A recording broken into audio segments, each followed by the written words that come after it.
नमस्कार, आप देख रहे हैं विशेष। विदेश मंत्री सुषमा स्वराज की पहचान एक ऐसे धारदार और हाजिर जवाब नेता की है जो बड़े बड़े दिग्गजों की बोलती बंद कर देती हैं। लेकिन आईपीएल के खलनायक ललित मोदी पर बरसी उनकी मानवता पर उठे सवालों ने सुषमा की बोलती बंद कर दी है। न जाने कहां गई वो सुषमा स्वराज।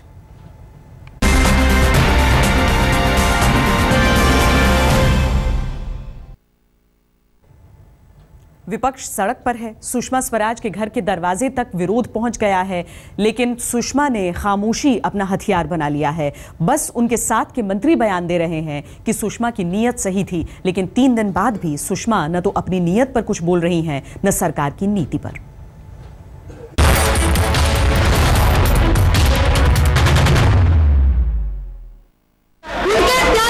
घोषणा के साथ कहां उठे थे, ये अन्याय हुआ है, अन्याय हुआ। जो पाकिस्तान आर्मी इसके लिए दोषी है, उसको दोषी स्वीकार करे सरकार। राजनीति में आना महिला के लिए आसान नहीं है। ये सुषमा स्वराज है। मोदी सरकार में विदेश मंत्री होना तो इनकी पहचान का एक हिस्सा भर है। इससे कहीं आगे इनकी पहचान के कई पहलू।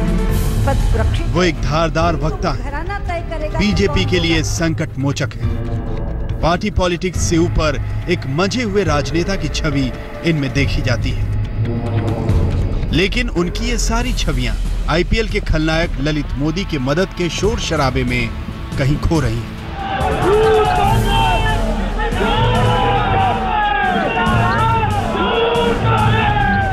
दुर्भाग्य की बात है कि देश की विदेश मंत्री इस परिस्थितियों को उन्होंने पैदा किया और जो किया वो न्यायोचित नहीं है।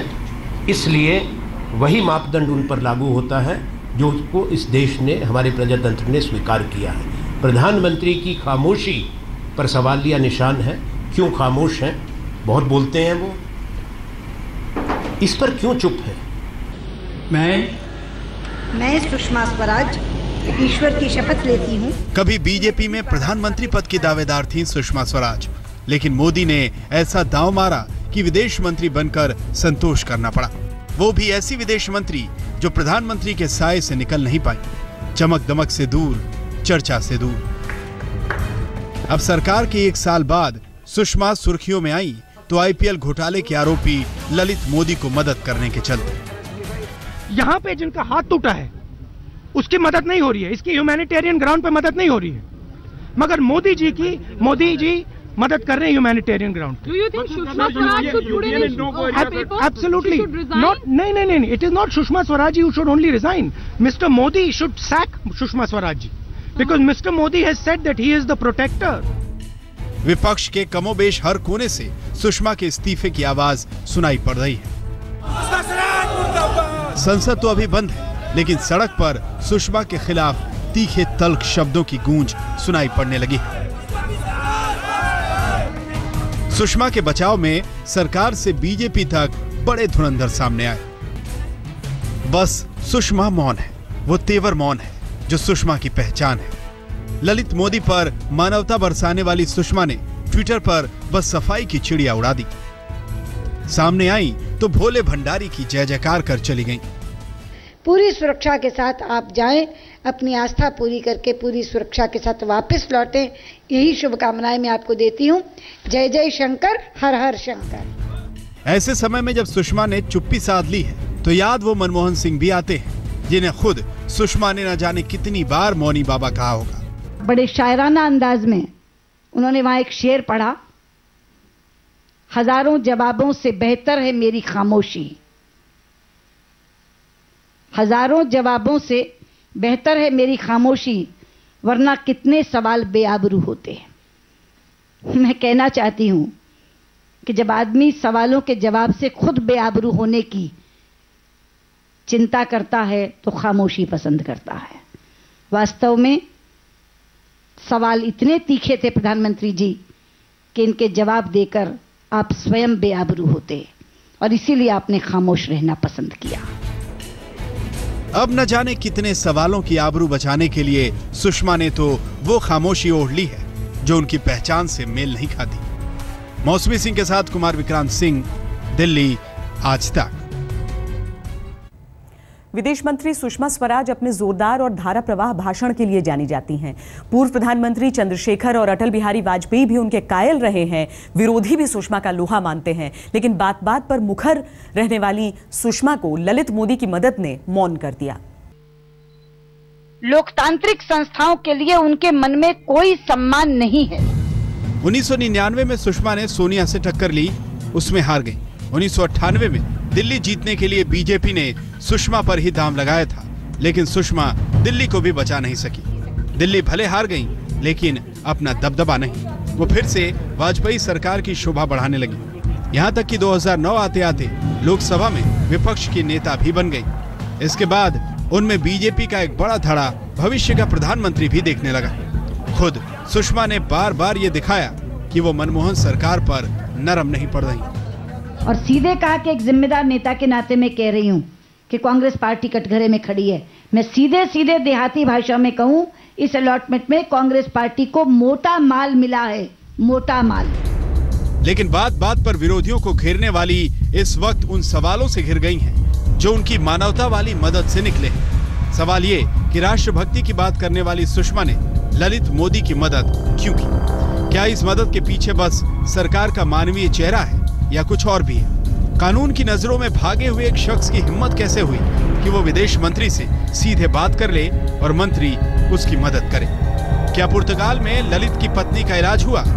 क्योंकि कांग्रेस आरोप लगा रही है कि ऐसा हुआ नहीं। और सबसे बड़ी बात ये कि क्या सरकार ने बिना मांगे मोदी की मदद की, जैसा कि कांग्रेस का आरोप है? I repeat, there was no invasive surgery for which this emergency travel document recommendation was made. ये सरकार इस बात को ढक रही है, छुपा रही है। जब गृह मंत्री और तमाम बड़े मंत्री और पूरा राजनीतिक दल जो सत्ताधारी दल है वो इसमें संलिप्त है, इसलिए इसकी निष्पक्ष जांच हो और वो जांच सर्वोच्च न्यायालय करे।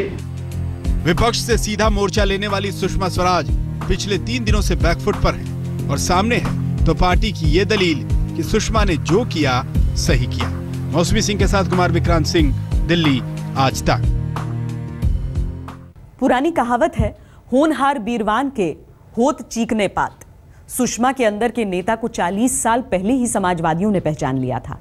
जब 1977 में जनता लहर चली तो सुषमा सिर्फ 25 साल की उम्र में विधायक और हरियाणा सरकार में कैबिनेट मंत्री बनी। तब से शुरू हुआ उनका सियासी सफर आज सबसे संगीन मोड़ पर खड़ा है।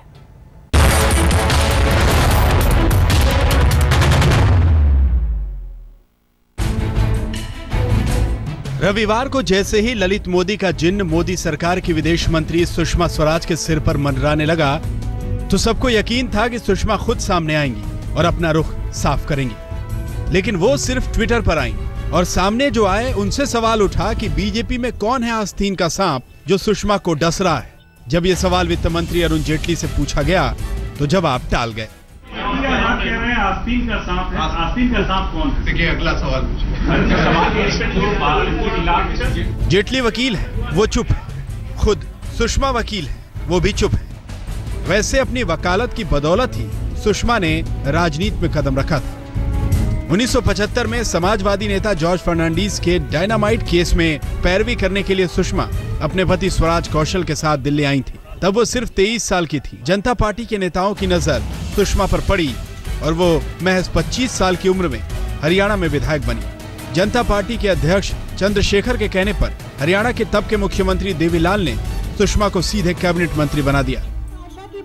इसके बाद सुषमा ने पीछे मुड़कर नहीं देखा। जनता पार्टी की सरकार गिरने के बाद वो कुछ समय तक जनता पार्टी में रही, फिर बीजेपी का रुख किया। जल्द ही बीजेपी में सुषमा की धमक ऐसी बढ़ी कि 1990 में 38 साल की उम्र में राज्यसभा की सदस्य बन गई।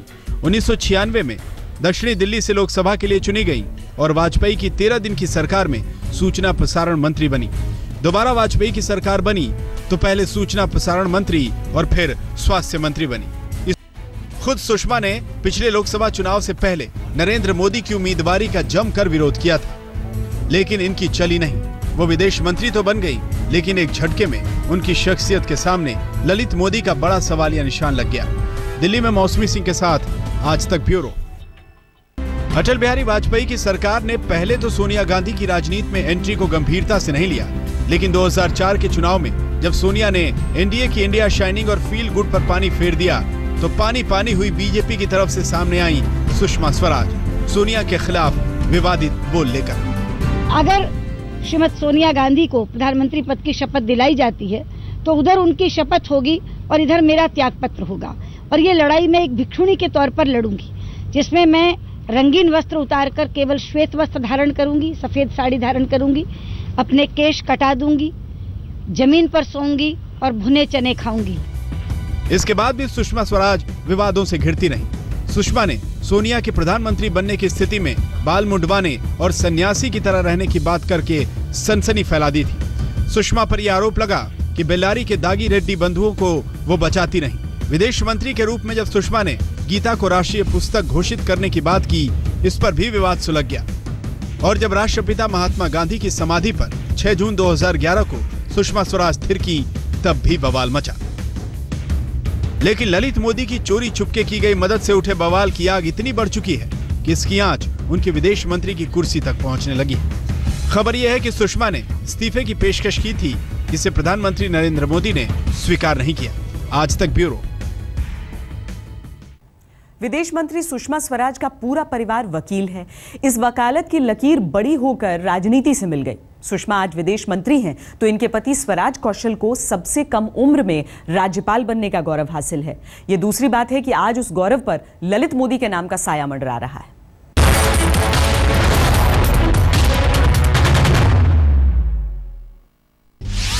सुषमा स्वराज पेशे से वकील।